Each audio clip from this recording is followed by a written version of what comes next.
Hey guys, what is going on? It is Dennis here. Welcome to another video. It's been a while since I've uploaded, and I'll have more of an explanation in 2 days to come when I upload a second video where I power level a beast tamer. And don't worry, it's not going to be one of those crappy power level videos where they just fast forward and play music. I'll actually put some effort into the video where I commentate all the way through the whole, I don't know how long the video is going to be, like 50 minutes, an hour. So yeah, it's going to be a very long video, but since I haven't uploaded, I'm going to definitely do that to try to make up for the lost content. So, well, some very interesting things are happening in my Alliance chat. Yeah, let's not go through there. But anyways, today in this video we're going to be talking about something it's more of an underrated ring, and a lot of people don't really understand how good it is. So, It's the Sylph Ring, and first of all I'm going to explain how to do the quest. Now, I at first didn't understand how to do it either. You go to the star tab, and there should be a purple book here. Now the problem with me, especially with me, is the fact that I usually hang out in the free market, and when you're in the free market you can't actually accept this quest because when you click the book it brings you to a cutscene and it teleports you to it teleports you around a few times. Well, not a few times. It teleports you around once, but unfortunately, if you're in the free market, or if you're in Ardent Mill, or if you're in some other place like that's, I don't know, like Friend Story, I guess, or I don't know, somewhere else, where you can't teleport, it's not going to work. So if you're in Hennessy's, if you're in El Nath, if you're in blah blah blah, whatever places, it will work. So go to a normal town, and that's how you accept the quest. Okay, so I just skipped through a little cutscene, and I finally accepted the quest, so, yeah. So basically with this quest, it gives you a Sylph Ring. I have two Sylph Rings now. This is the old Sylph Ring that I have, and this is a new Sylph Ring that I just recently obtained, and you can tell there's a pretty big difference. So let's compare the, let's just do some comparing. I have a cracked ring on the right side and a Sylph Ring on the left side, and you're probably wondering to yourself, okay, you're telling people to do this quest. What if you already have 4 rings? So this question really applies to most pros. It applies to beginners, it applies to newbies, it applies to casual players, whatever you want to be. Unless you're like the because my rings are like 21%, and 21% isn't exactly that amazing. Yeah, you can say it's good, but it's not like, imagine someone with 30% rings, 30%, 30%, 30%, 30%. If you have all 30%, fine, you don't have to do this quest, you're godly as it is. But to everybody else who doesn't have like 30% rings, you should be doing this quest, okay? And this is the first Sylph Ring I have. It's a min crit Sylph Ring. It's a pretty good Sylph Ring. That's a lot of noise. Holy shit, let me move. Wow, I don't know if you can hear that or not, but that is a lot of noise in the background. Anyways, so the Sylph Ring. This is the first Sylph Ring I have. It's a min crit Sylph Ring. It's a very good one. I recommend this ring to almost everybody.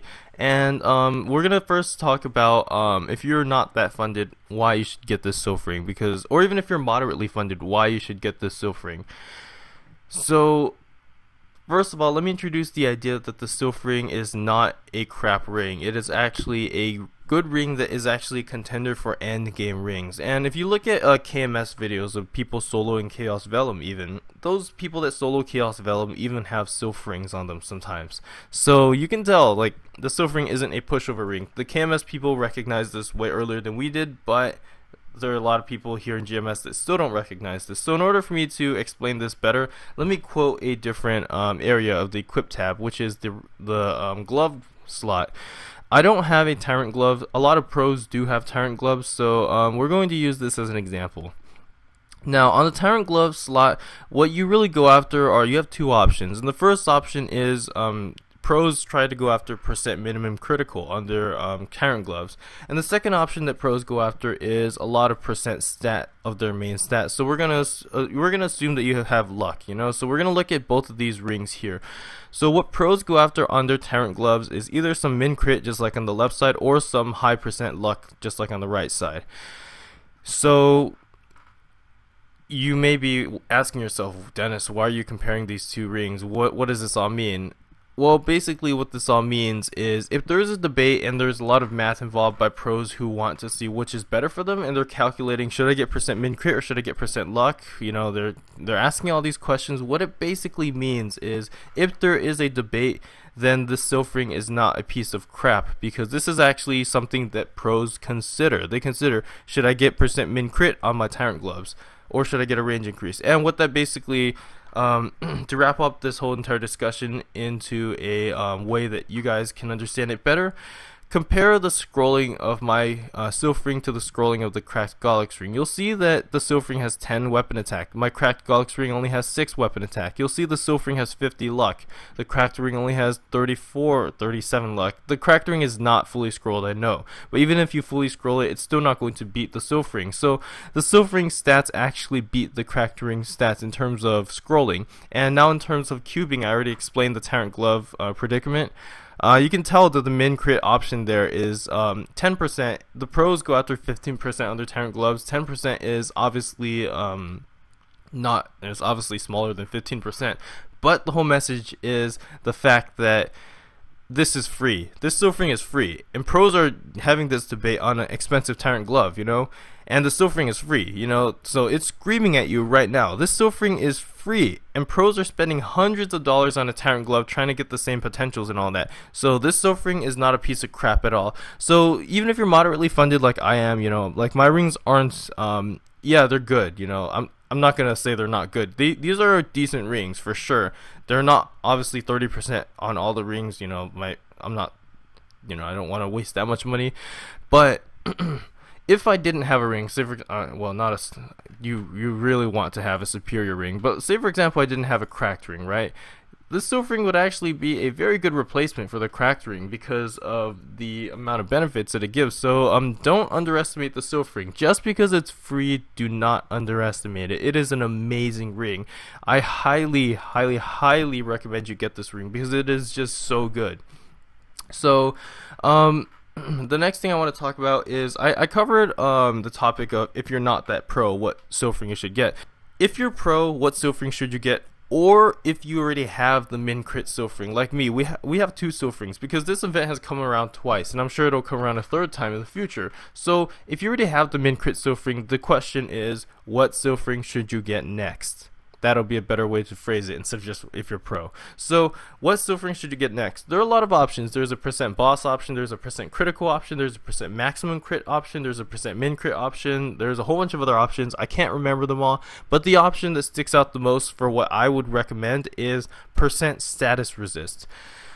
And if you boss, you know, a lot of people boss here, or even if you don't boss and you just want to you really want to start getting into bossing or whatever, or you may consider like, I might get into bossing in a year or maybe in 6 months when I get more funded. All those kinds of questions and all that kind of stuff. Why is Rachel behind me?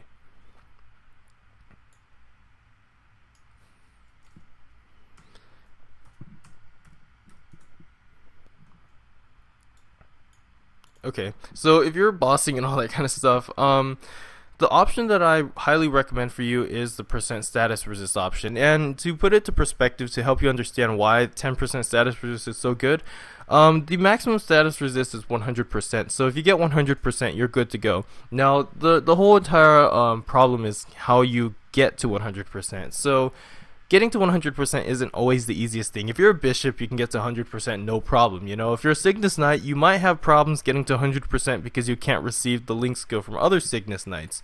So, you know, depending on what job you are, you might want to consider this Sylph Ring. So 10% status resist. It is so good. If you have low status resist, this will help you a lot. If you have very high status resist and you want to get to 100%, this will help you a lot. If you go to Chaos Queen, if you go to Chaos Pierre, they can you know, they can skill lock you, cure versus you, they can slow you down, they can do all these kinds of things, and basically Chaos Queen thrives on statuses. If you can cancel her statuses, she's breathing down my ears now. If you can cancel the statuses, basically what that allows you to do is it effectively turns Chaos Queen into a punching bag. So Chaos Queen turns into a punching bag now because she can't status you. For example, if you're in fire mode, she can't blind you and then purple fire you, because if you're blinded, you can't see where you're going and she'll one hit KO you. If you can see where you're going, she can't kill you if you dodge it, you know? Same with her other mode. If she cure versus you and she tries to go after her one hit KO and you try to run away, but you're cure verse, you might run the wrong direction, you might die. So having high status resist will prevent these kinds of things from happening. So that is why I recommend, if you already have one Sylph Ring or if you're a pro, I would recommend you go after this. And she's still talking to me. I'm just gonna I don't know what I'm doing, but there you go. That is really the message. It's more of a PSA than anything else, telling you guys, get the Sylph Ring. It doesn't matter if you're pro, it doesn't matter if you're a newbie. I retract my statement. Earlier I said if you have 30% on all your rings, you shouldn't get the Sylph Ring. Even if you have 30% on all your rings, I still recommend the status resist Sylph Ring because the utility of it is undeniable. So there you go. I hope you enjoyed this video. I will have another video in 2 days, a very long video, so I hope you look forward to that, and I will see you guys later.